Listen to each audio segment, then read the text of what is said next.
अस्सलामुअलैकुम। तो भाई उम्मीद करता हूँ आप लोग जो है वो खैर खैरियत से होंगे। आज जो है अपना बोर्ड एग्जाम के लिए एक इम्पॉर्टेंट टॉपिक पढ़ेंगे जो कि है मैग्नेटिक फ्लक्स। ये न्यूमेरिकल आ रहा है, ये न्यूमेरिकल भी मैं आपको कराऊंगा। Maximum magnetic flux, minimum magnetic flux और नेगेटिव मैग्नेटिक फ्लक्स, ये भी आपको आज समझाऊंगा। तो सबसे पहले हम डेफिनेशन समझ लेते हैं और कॉन्सेप्ट का फील लेते हैं। सही है, देखो भाई मैग्नेटिक फ्लक्स क्या है कि कितनी नंबर ऑफ लाइंस पास हो रही हैं आपके पास एरिया में से, सामने रखे हुए एरिया में से, इसी को कहा जाता है मैग्नेटिक फ्लक्स। आपसे कोई पूछ ले मैग्नेटिक फ्लक्स क्या है तो आप क्या बताओगे कि कितनी नंबर ऑफ लाइंस पास हो रही हैं एरिया में से, जो सामने आपने एरिया रखा हुआ है या पेपर रखा हुआ है। अब देखो ये एरिया किसका है, ये किसी पेपर का एरिया हो सकता है। फॉर एग्जाम्पल समझो ये पेपर रख दिया मैंने सामने, ठीक है, ये पेपर रख दिया मैंने सामने, या मैंने ये पेन रख दिया। तो कितनी नंबर ऑफ लाइंस पास हो रही हैं आपके पास गिवन एरिया में से, इसी चीज को कहा जाता है मैग्नेटिक फ्लक्स। एक कंडीशन याद रखना, मैग्नेटिक फ्लक्स में आपके पास मैग्नेटिक फ्लक्स मैक्सिमम कब होगा, जब वेक्टर एरिया और मैग्नेटिक फील्ड आपस में क्या होगी, पैरेलल। ठीक है, पैरेलल होगी। ठीक है, अब पैरेलल से क्या मुराद है, देखो जिस डायरेक्शन में मैग्नेटिक फील्ड है उसी डायरेक्शन में वेक्टर एरिया है। देखो मैग्नेटिक फील्ड किस डायरेक्शन में है, नॉर्थ से साउथ की तरफ, और वेक्टर एरिया, ये आपका वेक्टर एरिया है, ये किस डायरेक्शन में है, नॉर्थ से साउथ की तरफ। तो जब दोनों एक दूसरे के पैरेलल होंगे, एंगल आपके पास जीरो बन रहा होगा, तो आपके पास उस वक्त मैक्सिमम मैग्नेटिक फ्लक्स होगा। यानी मैक्सिमम लाइन नॉर्थ से निकलकर साउथ की तरफ जा रही हैं। बात क्लियर हो गई, कॉन्सेप्ट का फील आ गया। अब एक और वर्ड यूज होता है कि भाई आपके पास मैक्सिमम मैग्नेटिक फ्लक्स कब होगा, जब आपके पास जो मैग्नेटिक फील्ड है वो परपेंडिकुलर हो सरफेस के, तो इस सिचुएशन में आपके पास मैक्सिमम फ्लक्स होगा। अभी तो मैं कह रहा था पैरेलल हो, अब मैंने परपेंडिकुलर कह दिया, ये क्या गलत बात कर रहा हूं मैं, देखो मैं सही बात कर रहा हूं। देखो आपके पास ये सरफेस मौजूद है, ठीक है, इस सरफेस के आप एक परपेंडिकुलर लाइन ड्रॉ करो तो ये आपके पास क्या लाएगा, वेक्टर एरिया। ठीक है, तो जो वेक्टर एरिया होता है ना वो सरफेस के परपेंडिकुलर होता है। क्या हुआ, देखो ये आपके पास क्या है, सरफेस, और ये आपका वेक्टर एरिया। तो वेक्टर एरिया और सरफेस के दरमियान एंगल देखो बेटा कितने का बन रहा है, यहाँ देखो एंगल आपके पास कितने का बन रहा है, ये आपका सरफेस हो गया, ये वेक्टर एरिया हो गया, तो परपेंडिकुलर बन रहा है ना। तो ये बात आपको खुद समझ में आ गई कि अगर सरफेस एरिया की बात कर रहे हो तो सरफेस एरिया के लिए मैग्नेटिक फील्ड परपेंडिकुलर होनी चाहिए। देखो मैग्नेटिक फील्ड परपेंडिकुलर आ रही है ना, सही है। अगर वेक्टर एरिया की बात कर रहे हो तो वेक्टर एरिया के पैरेलल होनी चाहिए, क्योंकि वेक्टर एरिया इटसेल्फ परपेंडिकुलर है सरफेस एरिया के। चलो ये बात समझ में आ गई, यहीं पे बच्चे फंस जाते हैं। अब थोड़ा सा रिवाइज कर लेते हैं, उसके बाद मजीद आगे के टॉपिक्स पे चलते हैं। देखो भाई मैग्नेटिक फ्लक्स क्या है कि कितनी मैग्नेटिक लाइंस आपके पास पास हो रही हैं नॉर्थ से साउथ की तरफ। अच्छा, एरिया में से। अब मैक्सिमम कब होगा, मैक्सिमम जब होगा जब आपके पास वेक्टर एरिया और मैग्नेटिक फील्ड एक दूसरे के पैरेलल हों, या आप ये भी कह सकते हो सरफेस एरिया। देखो सरफेस एरिया और सरफेस एरिया, सरफेस एरिया और मैग्नेटिक फील्ड आपस में परपेंडिकुलर हों। वेक्टर एरिया से कितना एंगल बनना चाहिए, 0, और सरफेस एरिया से कितना एंगल बनना चाहिए, 90। आपके सामने डायग्राम बन गई है, कॉन्सेप्ट का फील आपको आ चुका है। अब चलते हैं फॉर्मूले की तरफ। देखो इसकी किताब में ना आपको एक और डेफिनेशन भी मिलेगी कि आपके पास मैग्नेटिक फ्लक्स जो है वो डॉट प्रोडक्ट होता है मैग्नेटिक फील्ड का और आपके पास एरिया का। मगर यहाँ कॉन्सेप्ट नहीं है ना, कॉन्सेप्ट तो यहाँ पर है, आपने देखा विजुलाइज किया, यहाँ पर कॉन्सेप्ट था। अच्छा, लेकिन अगर इसका फॉर्मूला कैलकुलेट करना है, मतलब इसकी वैल्यू निकालनी है मैग्नेटिक फ्लक्स की, तो ये आपके पास हो गया फाई। ठीक है, फाई हो गया। बी डॉट ए, याद रखना ये बी एक वेक्टर क्वांटिटी है, मैग्नेटिक फील्ड एक वेक्टर क्वांटिटी है, और एरिया भी वेक्टर क्वांटिटी है। जब दो वेक्टर को आप डॉट प्रोडक्ट लेते हो और एक स्केलर क्वांटिटी आ जाए तो इसे कहा जाता है डॉट प्रोडक्ट। पढ़ा था ना हमने पीछे, डॉट प्रोडक्ट, डॉट प्रोडक्ट। अच्छा, डॉट प्रोडक्ट में आपके पास जो आंसर आ रहा होता है वो स्केलर होता है, मगर दो वेक्टर आपस में सॉल्व होते हैं, तो डॉट को खत्म करते हो तो क्या आ जाता है, cos theta, A B cos theta या B A cos theta. B is magnetic field, A is area. Area कौन सा लिया है मैंने, वेक्टर एरिया। सही है, याद रखना इस बात को। अच्छा, अब जरा किताबी डेफिनेशन पढ़ लेते हैं, उसके बाद फर्दर आगे चलेंगे।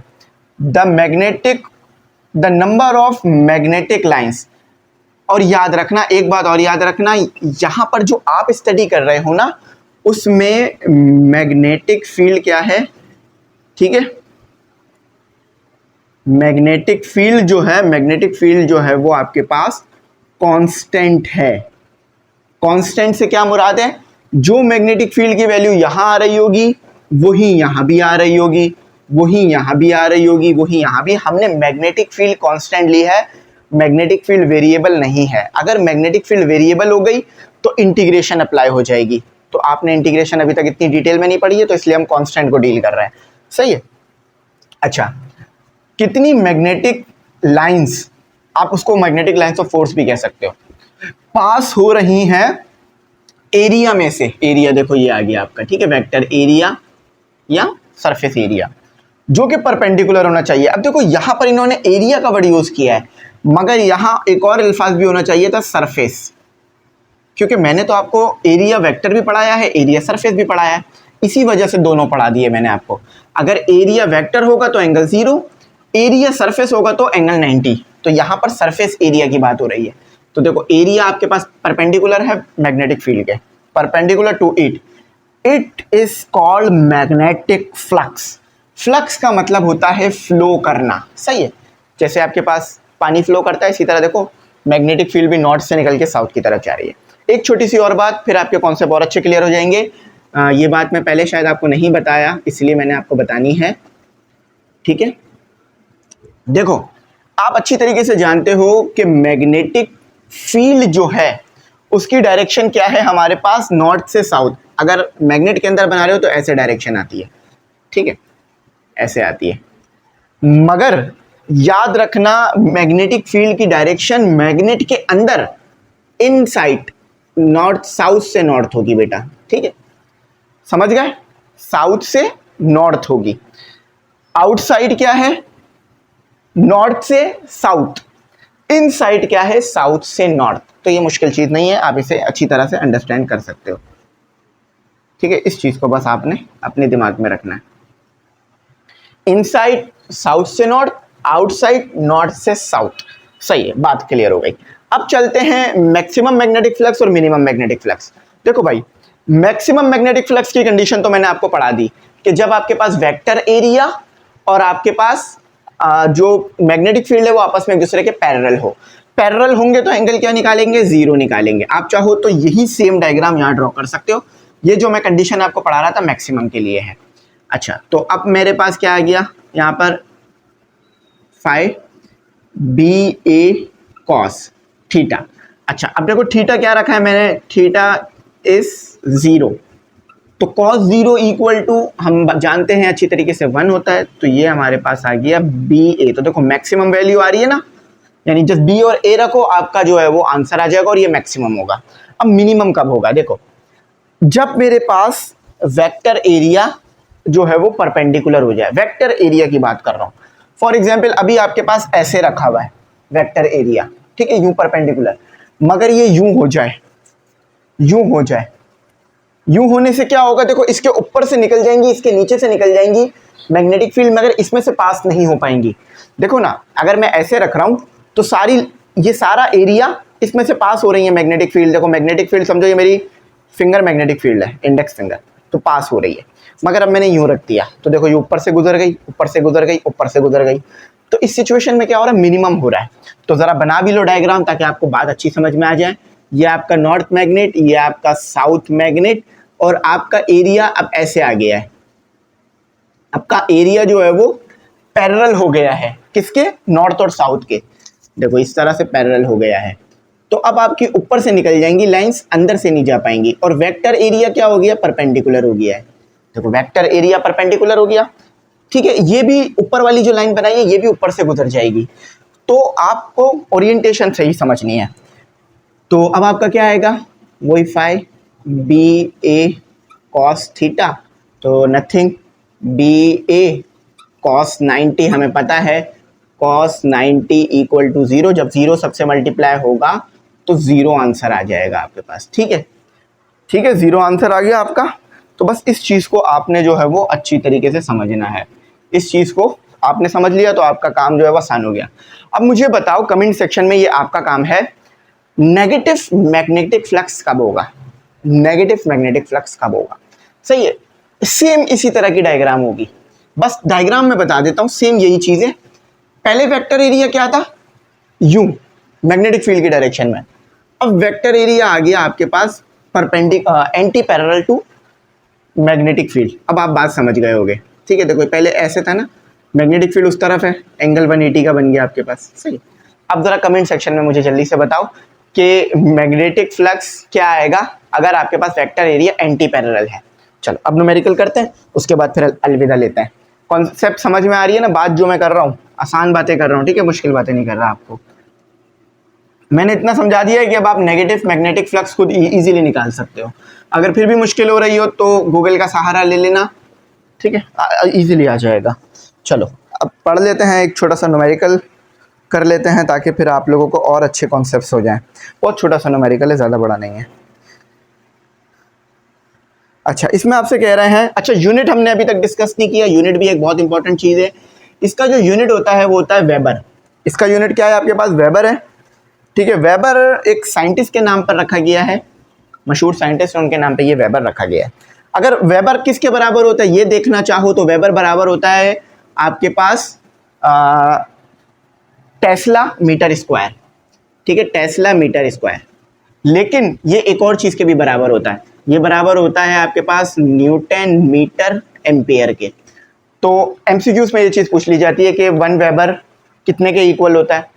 तो अगर टेस्ला मीटर स्क्वायर लिखा हुआ है तो ये इतने के बराबर है, लेकिन अगर टेस्ला मीटर स्क्वायर नहीं लिखा हुआ तो ये आपके पास न्यूटन, न्यूटन को मैंने एफ लिख दिया, सॉरी। ठीक है, न्यूटन मीटर एम्पियर, ये एम्पियर है, ये एरिया नहीं है। सही, चलो इसको समझ लेना। अच्छा अब चलो न्यूमेरिकल करते हैं। देखो कह रहा है कैलकुलेट द मैग्नेटिक फ्लक्स, आपने मैग्नेटिक फ्लक्स कैलकुलेट करना है, ये कंडीशन है आपके पास।